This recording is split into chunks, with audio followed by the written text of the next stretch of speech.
And indeed, we have entered the multi-layer quantum space barrier painting, as Charlotte described, and we have reached a magical realm known as the City of Haze. Bronner uses these magical portals and realms to control the Dracula's castle. So it's a weird premise, but basically, if you want to think about it in game terms, which you don't always want to do because it, you know, kind of gets rid of the whole experience and immersion of everything, but it gives the game an excuse to have very exotic locations. They don't have to explain that, oh, you know, it's the castles, whatever. No, this is the City of Haze. We're in some misty place, and it's really neat. And the linear item increase of defense is taking place here. We're going to be able to slowly start gearing up our characters as they kind of hand feed us some bonus items. That looks pretty suspicious, doesn't it? That ledge up there? I wonder.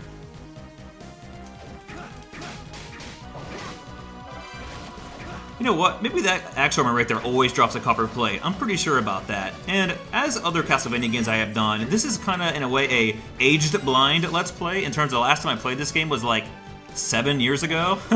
So, on the actual DS. So, it's going to be interesting. Hopefully there's not too many issues with... Wow, look at this. That's interesting. Too many issues with the emulation, but Dinosaur seemed to go quite well. But I tell you what, like I said, there was a lot of preparation and testing to get this going, so hopefully everything goes well. But if there's any weird little bugs or strange technical difficulties, try just to ignore them, because hopefully they're minuscule at best.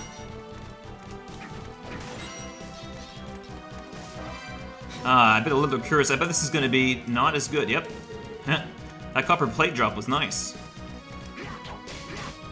And dare I say, I think Portrait of Ruin, well, so far at least, I think Portrait of Ruin may be the most impressive music track of the Castlevania series. We still have another game to go, and that actually might surpass it, but I don't know. This music is so fantastic. Just absolutely incredible.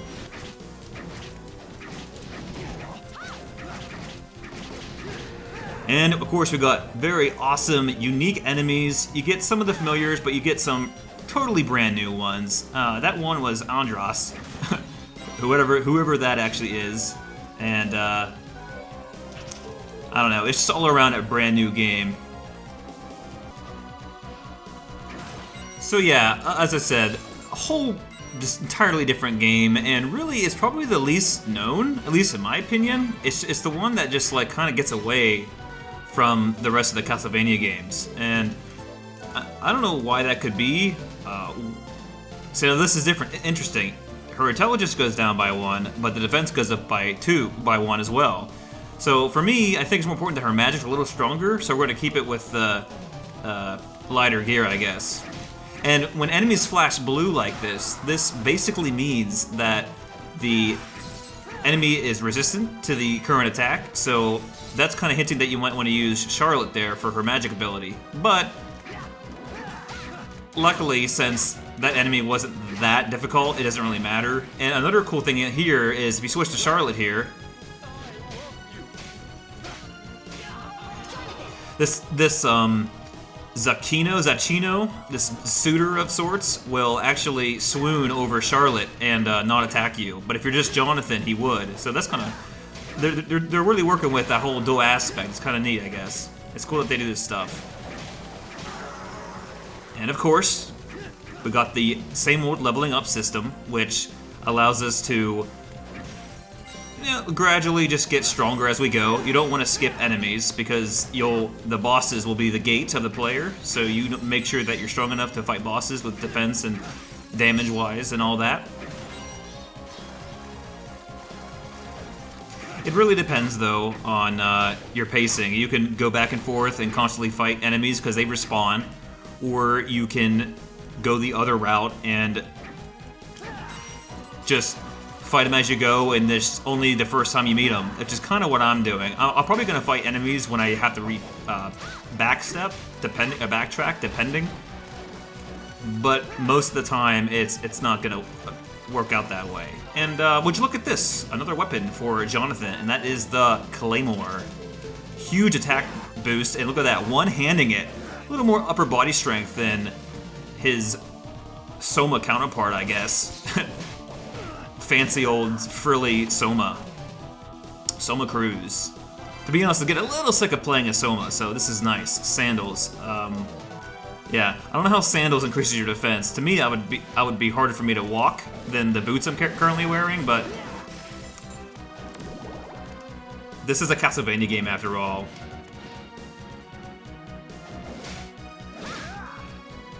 So I believe, yeah, I believe we went the whole way. And if you see, there might be a little stutter here and there.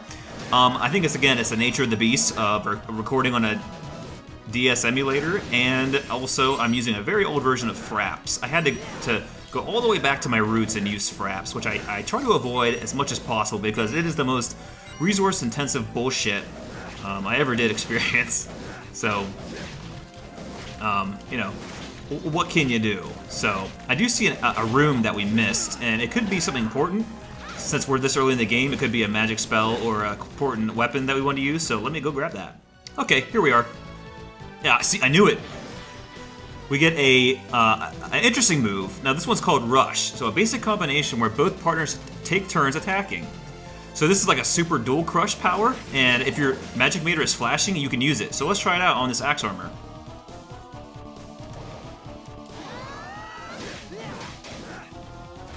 Pretty cool. So basically, it's a move where we both just attack one after another in a really extreme motion. So basically, a couple attacks really quickly. So it's nice.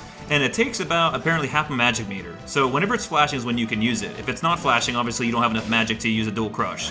So basically, it's kind of like your trump card or your last resort move. Because something that you may have noticed or may have not have noticed is your partner's hit points is the magic meter. So when your partner gets hit, the magic meter goes down, which is a great way to balance things. If your magic meter goes down to 0, your partner becomes immobile and unable to attack for a brief few moments, and then warps away, so leaving you by yourself again. So this game, like I said, it really stresses the co-op, well, your dual aspect, not the co-op, the dual aspect of things, and I really like that. It was a little hard to get used to.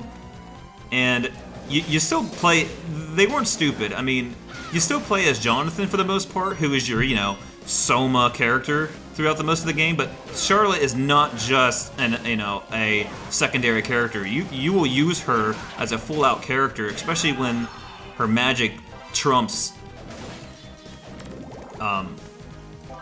Jonathan's physical attack power. And we just got the leather whip, so that's not the vampire killer, it's just a regular whip, but it's stronger than a vampire killer. The vampire killer actually is the weakest weapon we have so far, so that kind of tells you like a little bit of a lore style, because we don't have the blood in our veins to use it apparently. So instead, we'll just swing around with our fancy leather whip.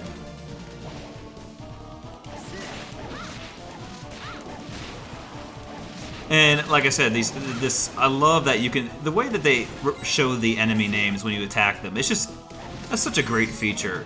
Because you want to know what the hell you're hitting, because some of these enemies in this game, you know Castlevania games if you've been following, these games just have such crazy unique creatures, and that's one of the reasons I really like this game. I love you. Sorry buddy, Charlotte's not interested. But she's interested in enamel pinwheels, or pinheels, which increases defense by 1 and does not decrease the intelligence. So perfect. I like full profit with my gear. And another dual crush. This time Holy Lightning. And let's give this a shot on the next poor helpless sap that we fight, and that's probably going to be this poor suitor again. Sorry, suitor. Let's try it. Whoops.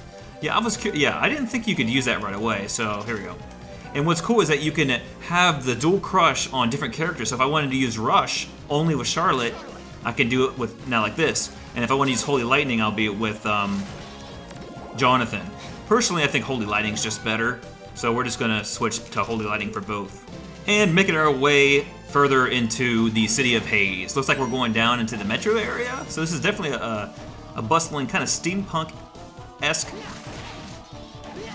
place, and sure enough, we got peeping eyes, but these peeping eyes are a little different than the ones we're used to. They're like They're steampunky, and like I said, it's a nice change of pace. This is what's important. This game needed a refresher. The base formula is great. I love it, but it needed a refresher, and I think we all could agree on that one. I mean, the formula has been the same since Symphony of the Night, with, well, Circle of the Moon being a little rough around the edges. So let's see. Looks like we need a little puzzle here. I think I know what to do. We'll have Charlotte stay. We'll hit this switch, and it's going to make this go right away, so we've got to switch back to Charlotte really quick before she leaves the screen. Otherwise, your character warps back to you. So here we go. Poor Jonathan can't catch up. Okay, that was fun.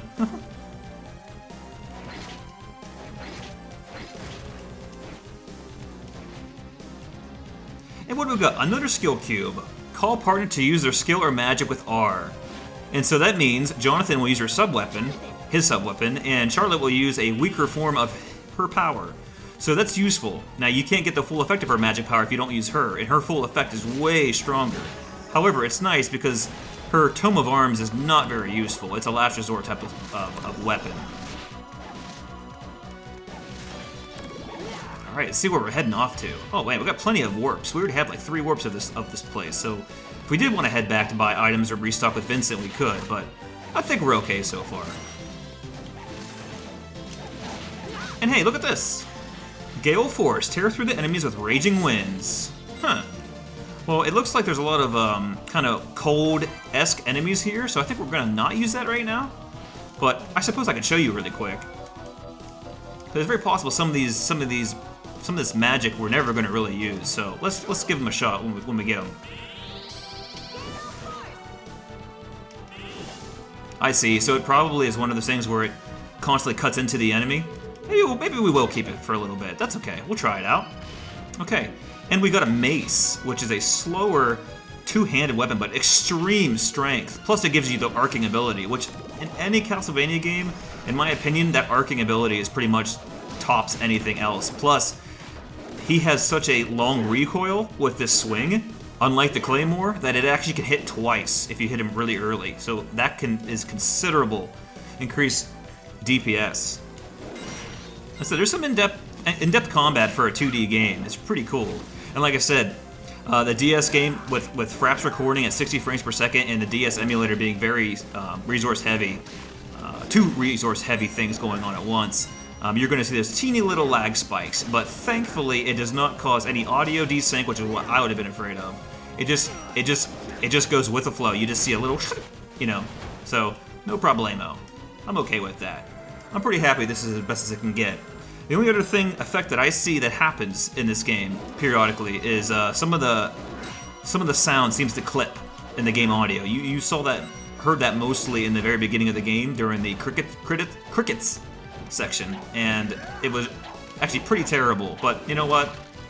Considering that's the only type, that's fine. And again, I'm not gonna keep bringing this up, but I can't tell you the amount of testing I had to do to get this to a watchable format. It is pretty rigid, let me say, but I'm happy to finally get it going here, and feels good, man.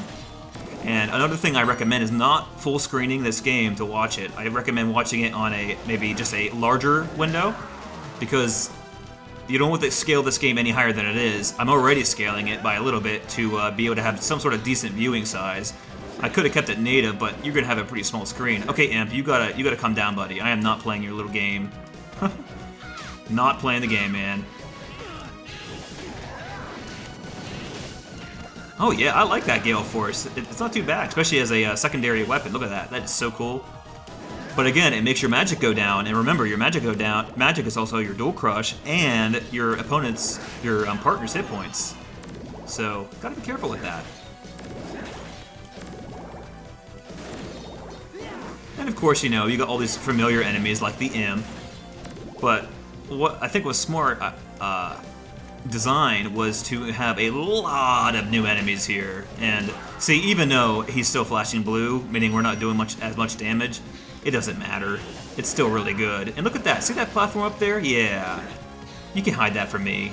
Got some nun's shoes. I'm sure that's Jonathan's equipment, right? Oh. It increases the mind, and mind is magic defense, and it doesn't decrease anything else. My favorite type of increase, and my favorite type of decrease, nothing. Yeah, digging the mace, man. Digging the mace. Alright, which way do we want to go? See, this is what... Well, no, there's a dead end down there. Okay. Lovely map. Having that on-screen map is so great. Unlike the Game Boy Advance games where you had to actually go to a separate screen, and the very worst offender of Circle of the Moon turning the music off. Oh, also, well, actually, Symphony of the Night, when you pause it, turn the music off. So that's the worst. Again, we have 4 warp points.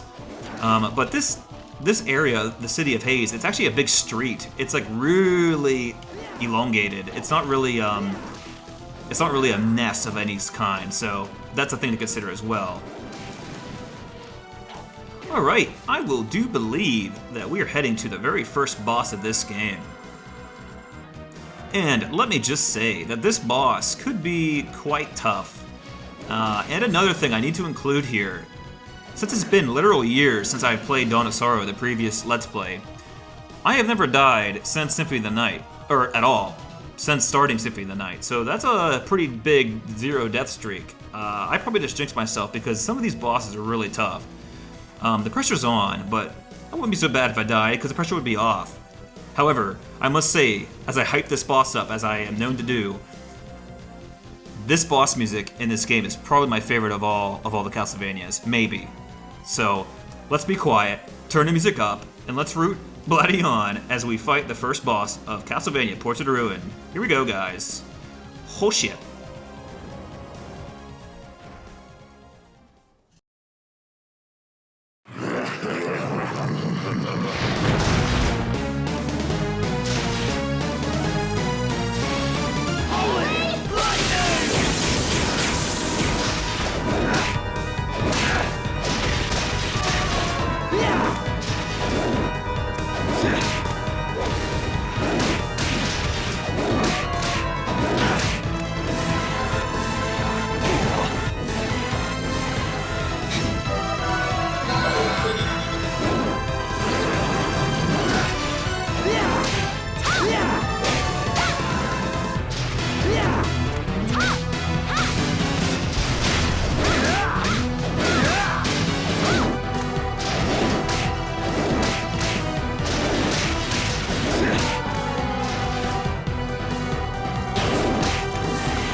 Oh man, that was a rather difficult fight. I almost kicked the bucket there. Some of those moves that he uses, especially when the Dullahan head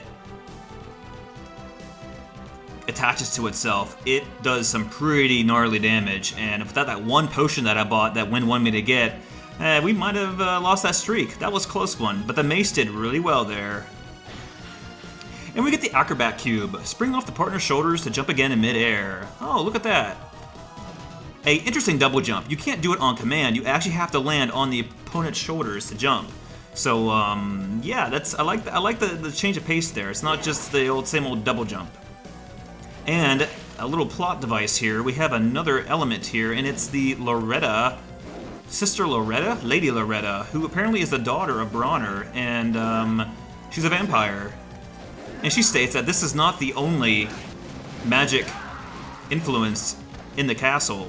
And what a great way to plot out the game's progress. You go to each painting of Bronner's, you go in, destroy the boss, and that weakens the magic influence. Bam. So there's your game. And at least for now, huh? Works for me. I'm fine with that. Works just fine, really. But yeah, how about that,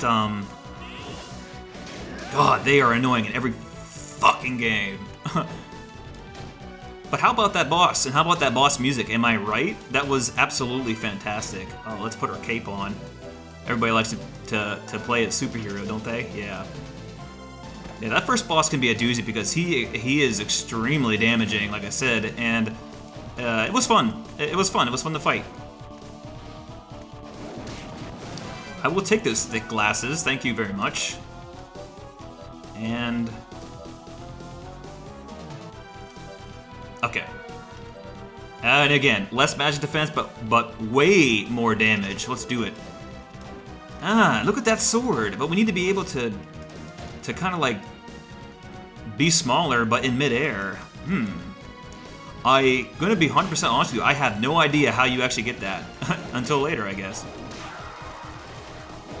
And then there you go again, the Metroid feel and the introduction of how to use the jump right there. Of course, Charlotte can do the same thing. Another thing I did want to point out before we link back to the castle here is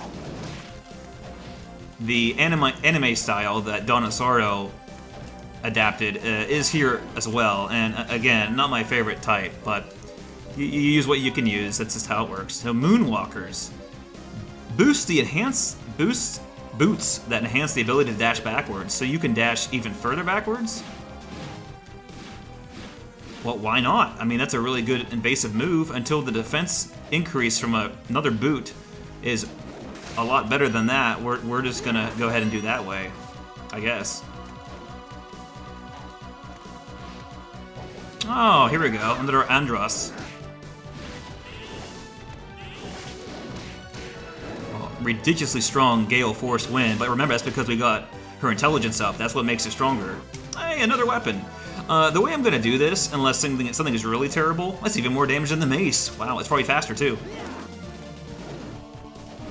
I can't tell if that's faster. You would think that the hammer class would be slowest, and axe is always medium, but that's always the trope of game logic, I suppose. But yeah, I'm gonna try to just use every weapon that we come across, just for a little bit until we find the next weapon, unless it really is just not practical. Just to give a little variety here, just a little fun, you know, instead of just coping with it. And thank God the crafting system of the soul crafting system of Donosaro is no more. That was a horrible system where you were just forced to grind the same enemy with an extremely low drop rate just to get to the next tier of weapon. Just that was not entertaining. Probably works to a younger audience, I suppose, to collect and stuff. It satisfies that collection feel. I'm not really a fan of collection in games. Maybe I was back then. I more so like the ability to just remember areas that you can't get to yet. That's as far as I can go. And this double jump thing, I have not perfected how you jump extremely high. It seems like it's kind of little, you know, a little finicky. And the longsword, which actually is the same damage as the arcing claymore, but it's a fast-striking sword. So that's pretty cool. I think we're going to go ahead and use that. And nope. Defense increased by 1, but our intelligence goes down by 3. That's less damage, and we're interested in damage right now.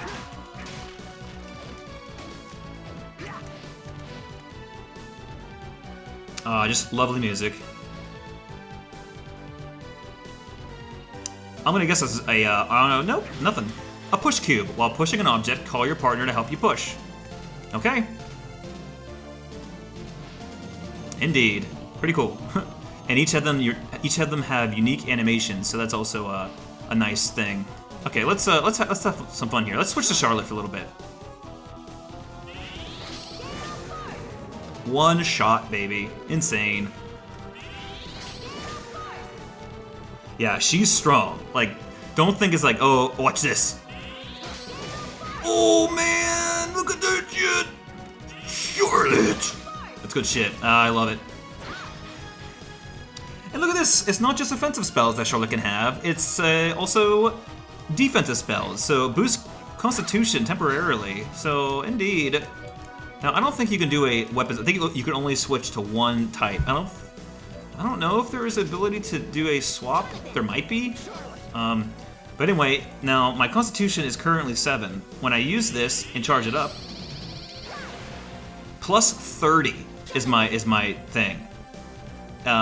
So that is an intense amount of defense. So that's going to be useful for boss battles where Jonathan is just the one that makes sense to use.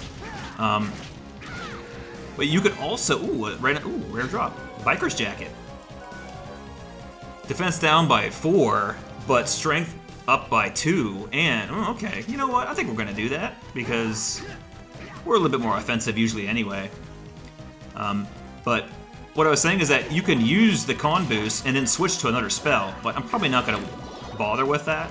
But my con boost is still active, so that's pretty useful. At the same time, then you can't do that. You can't use your offensive spells. And finally, if I don't have her do the charged up con boost, it's less effective. So this is half the effectiveness. I prefer the Gale Force.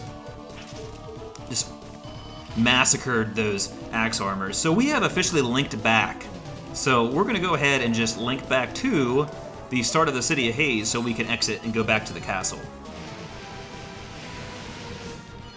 And we will explore and find the next painting of Bronner's. I'll see you guys next time.